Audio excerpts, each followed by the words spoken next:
नमस्कार, मी स्मितल मिलिंद चव्हाण सेलिब्रिटी प्रमोटर्समध्ये आपल्या सगळ्यांचं स्वागत करते.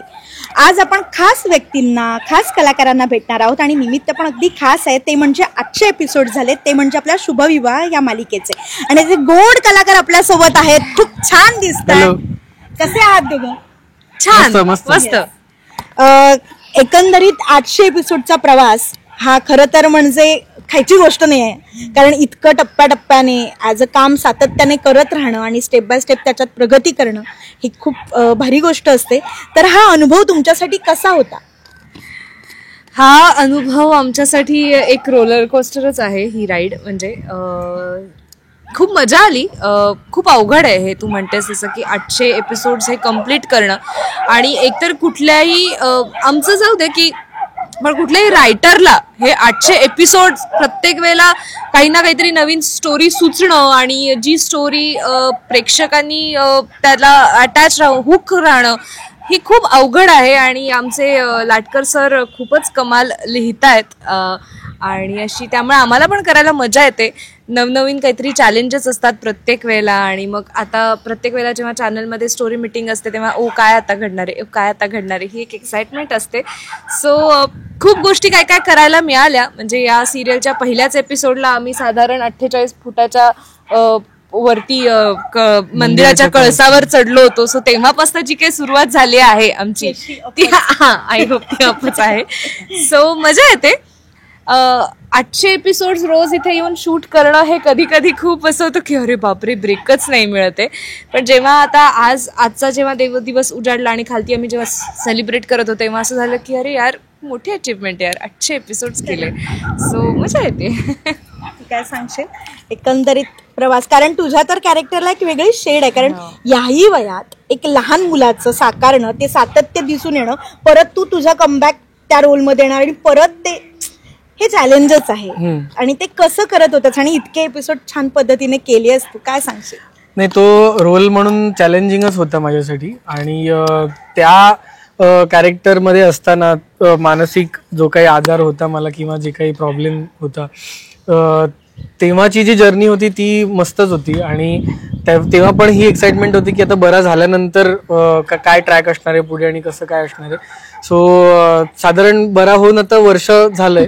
आणि आता साधारण वर्ष नाही, वर्षापेक्षा पण जास्त, वर्ष दीड वर्ष बरा झाल्यानंतरचा हा ट्रॅक चालू आहे. आणि त्याच्यात पण मधुरा म्हणाली जसं की बरेच वेगवेगळ्या प्रकारे स्टोरी पुढे गेली आहे. आणि ती प्रत्येक वेळेला म्हणजे एक चंक आम्हाला कळलेला असतो की आता स्टोरी इथून इथपर्यंत जाणार आहे. सो तेवढे महिने, जे काही 4-5 महिने असतील तेव्हा माहिती असतं किंवा असं काही टेन्शन नसतं. पण तो सेक्शन संपायला आला म्हणजे आता फॉर एक्झाम्पल मागच्या वर्षी झालेलं रागिणीचं रिव्हिलेशन, सो तिथपर्यंत आम्हाला माहिती होती. मग ते जेव्हा सीन्स आम्ही करत होतो किंवा यायला लागले तेव्हा हा प्रश्न की आता पुढे काय होणार आहे.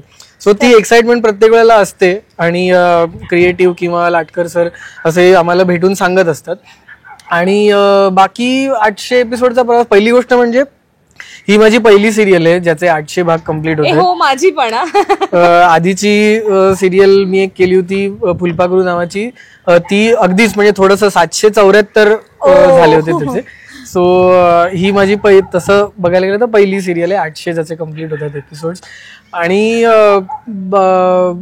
पूर्ण 800 एपिसोड्सचा प्रवास म्हणजे छान होता. म्हणजे ऑब्व्हियसली आता डेली सोप आहे आणि रोज येऊन इकडे काम करतो, त्याच्यामुळे कधी कंटाळा येतो, कधी एक्साइटमेंट असते, कधी कोणाला भेटायची एक्साइटमेंट असते, किंवा कधी आपल्याला माहिती असतं की आज हा सिक्वेन्स आपण शूट करतोय किंवा दुसऱ्या लोकेशनला जाऊन शूट करतोय, त्याची एक्साइटमेंट असते.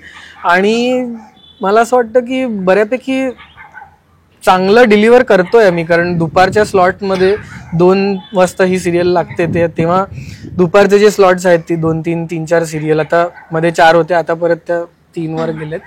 त्याच्यामध्ये बरेच आठवडे आपण टॉपवर होतो. कधी ऑब्व्हियसली वरखाली होत होतं, पण म्हणजे कधीच नव्हतो असं तरी नाहीये नशिबाने. सो आम्ही जे काय करतोय ते प्रेक्षकांना आवडतंय आणि आम्ही बरेच आठवडे नंबर 1 वर सुद्धा आहोत दुपारच्या स्लॉट्स मध्ये ऑब्व्हियसली. त्याच्यामुळे आणि ऑब्व्हियसली तुमच्या या प्रेमामुळेच आम्ही 800 कम्प्लीट केले. करेक्ट. कुठेतरी आता आपण कॅरेक्टर बद्दल ह्याच्या म्हणालोच की हा प्रवास ते चॅलेंज असतं. तुझ्यासाठी डे वनचा एक असतं ना की डे वनची भूमिका म्हणजे भूमी आणि आत्ता ह्याच्यात जो चेंज असतो ना तो तुला कितपत जाणवतोय किंवा काय जाणवतोय मेजरली, की त्यावेळी तू काय कॅरेक्टर इमॅजिन केलं होतंस आणि सडनली आता काय चेंजेस चालू आहेत? तसं कॅरेक्टरमध्ये चेंजेस असेच नाही आहेत माझ्या. म्हणजे कधीही कुठल्याही खऱ्या आयुष्यामध्ये म्हणजे मला ना एक लाटकं सरांची एक गोष्ट आवडली या बाबतीत, की हे कॅरेक्टर आहे ते असंच आहे, हे आयुष्यभर असंच असणार आहे असं नाहीये. कुठल्याही कुठल्याही माणसाच्या आयुष्यात त्याला एक्सपिरियन्स येतात, तसा माणूस आपला स्वभाव बदलत जातो, तो माणूस घडत जातो. तसं भूमीचं झालेलं आहे. भूमी आधी जी शांत होती, सगळ्यांना समजून घेणारी होती, सगळ्यांवरती प्रेम करणारी होती, तर आपल्या माणसांसाठी त्रास सहन करणारी होती, ती तशीच आहे. पण आता ती आवाजही उठवते, ती अन्यायाविरुद्ध लढते सुद्धा, ती आपल्या माणसांसाठी स्टँड सुद्धा घेते. सो ते जे एक टप्पे असतात की ज्या लोकांकडनं आपल्याला प्रॉब्लेम आलाय त्या लोकांवरती पटकन विश्वास नाही ठेवायचा, जे आपण खऱ्या आयुष्यात करतो. सो हे कॅरेक्टर खूप नॅचरल वाटतं मला, खूप रिअलिस्टिक वाटतं. म्हणजे फिक्शनल कॅरेक्टर जरी असलं तरी सुद्धा ते खरं आपलं असं वाटतं. सो तू ऍज अ ह्या कॅरेक्टर मधून असं काही मिळवलंयस किंवा हे खूप छान होतं की ह्याच्यात तुला ऍक्च्युअल तुझ्या लाईफमध्ये की हे मी ऍक्च्युअल नव्हते पण ह्या कॅरेक्टरमध्ये आपण सातत्याने तेच करत असतो ना, एक बदल घडत असतात आपल्यात, ते तुला काय वाटतं? की ह्या कॅरेक्टरमधनं मी पेशन्स घ्यायचा खूप प्रयत्न करते, कारण की भूमीमध्ये खूप जास्त लेवलचे पेशन्स आहेत. सो मी ते घेण्याचा प्रयत्न करते. माझ्यात पेशन्स खूप कमी आहेत. तू काय सांगशील की काय असं कॅरेक्टर बद्दल?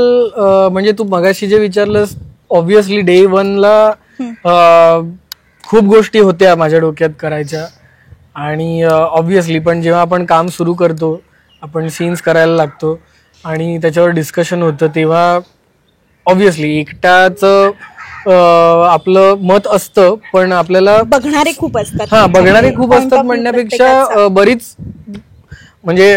बरीच टाळकी त्याच्यात इन्व्हॉल्ड असतात. म्हणजे अगदी मी नॉर्मल बोलतो त्या भाषेत बोलतोय.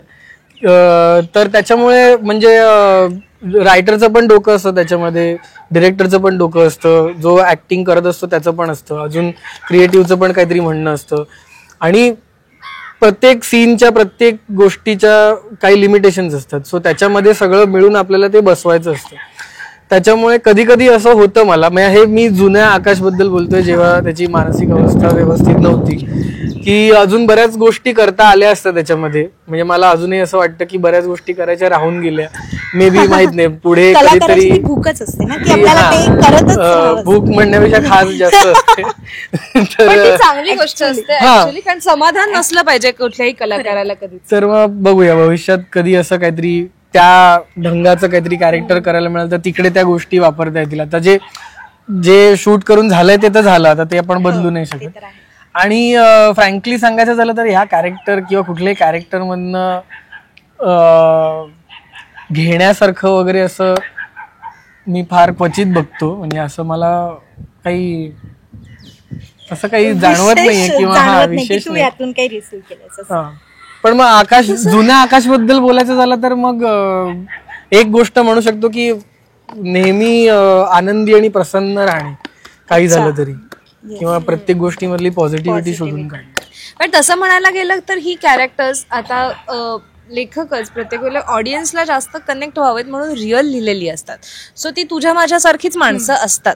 सो त्यामुळे त्या कॅरेक्टरमध्ये जे गुण आहेत ते गुण कमी जास्त प्रमाणात प्रत्येकामध्ये असतातच. फक्त तोच एक फरक आहे की अति झाल्यानंतर ती सहन करते किंवा ती शांतपणे डील करते, आपण ते शांतपणे डील नाही करत.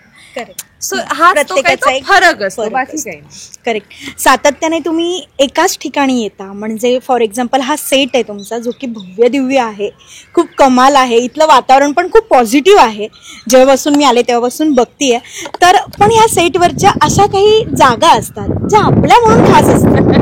हीच आहे ती जागा, हीच आहे ती जागा, त्या जागेवरच तुम्ही आहेस. आणि तुम्हाला हा बॅकग्राऊंडला दिसत असेल की जवळपास वर्सोवा टू मालाड हा पॅच आम्हाला रोज दिसतो आणि पावसाळ्यात तर खूपच मजा येते इकडे टेरेसवर यायला. टेरेसवर येऊन चहा कॉफी प्यायला आम्हाला खूप आवडतं. आणि जेव्हा असं काही हेक्टिक सीन झाला असेल किंवा असं खूप एनर्जेटिक सीन किंवा तावातावाने बोलायचंय, आरडाओरड, भांडण, टेरेसवर जाऊ. हा तो एका, कारण इकडे बघताच आहात तुम्ही, म्हणजे तर माझे केस एवढे दिसत नाही, इथे केस तर उडतायत एवढे, त्याच्यामुळे खूप छान प्रसन्न वाटतं आणि मोकळं वाटतं इकडे आल्यानंतर. आणि सगळ्यात पॉझिटिव्ह गोष्ट आहे आमच्या या शुभविवाह आयुष्यातली तो म्हणजे सेट. त्याच्यामुळे पूर्ण सेटच एकतर मला आवडतो आणि त्यातून टेरेस अजून जास्त आवडते मला. इन जनरलच टेरेस हा आवडतो मला. कुठल्याही बिल्डिंगच्या वगैरे. मोकळ्या जागा मला खूप जास्त आवडतात माझ्याही. आणि आमच्याकडे असं आहे की आम्ही जर कुठेही नाही सापडलो सेटवर, आमच्या मेकअप रूम मध्ये नाही सापडलो, मी माझ्या मेकअप रूम मध्ये नाही सापडलो, सगळ्या जण टेरेसवर आले, असिस्टंट आले, टेरेसवर लगेच आले. येस, ही मजा मस्ती असतेच सुरू. तर कंटिन्यू आता आपण सातत्याने एकत्र काम करत असतो, त्यामुळे एक बॉन्डिंग झालेलं असतं दोघांचं. तर तू जर यशमानला काही 2 गोष्टी सांगायच्या झाल्या त्याच्या एकंदरीत स्वभावाबद्दल किंवा काही, किंवा तू हिला सांगायच्या झाल्या, तर काय सांगाल? चांगलं वाईट काहीही मुभा आहे. सांग बाबा आता पहिल्यांदा. दरवेळेला मी सांगते. विचार करायला लागतो या माणसाला.